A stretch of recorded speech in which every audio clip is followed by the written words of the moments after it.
Midweek moment, and it's such an honor and a privilege for me to be with you on this Wednesday morning. My name is Jonathan Haller, and with me in studio is Rachel Govender. But when it comes to life, I don't know about you, I'm sure you would agree with me, adulting is challenging at the best of times.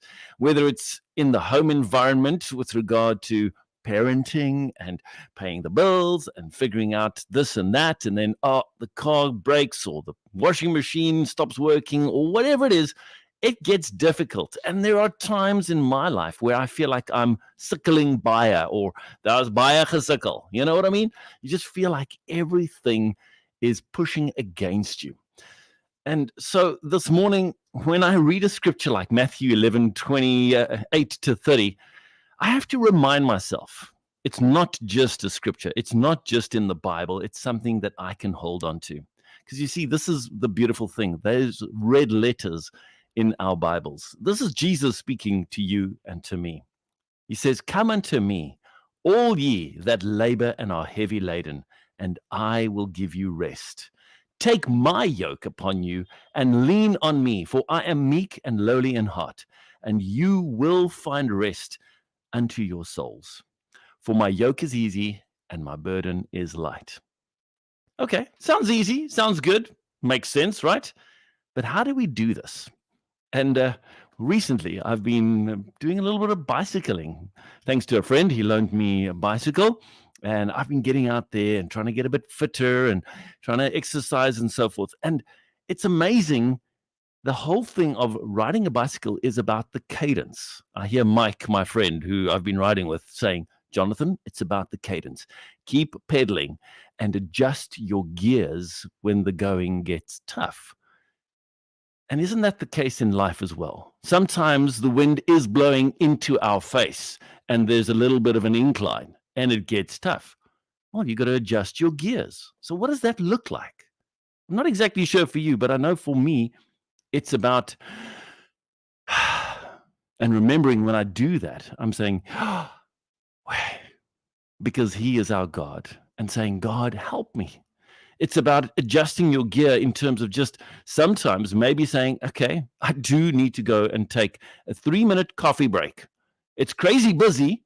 There's so much that I've got to do. I feel like I might drop a ball if I just stop for a moment." But the best thing that you can do is actually take a 3-minute break. And sometimes we need friends to remind us, "Hey, buddy, it's about that rhythm. It's about that cadence." So listen to this from the Message translation. And it speaks about those rhythms of grace, hey?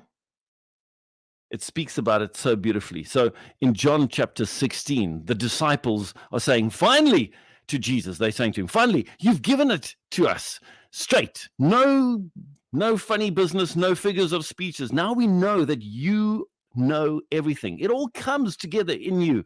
You won't have to put up with our questions anymore, Jesus.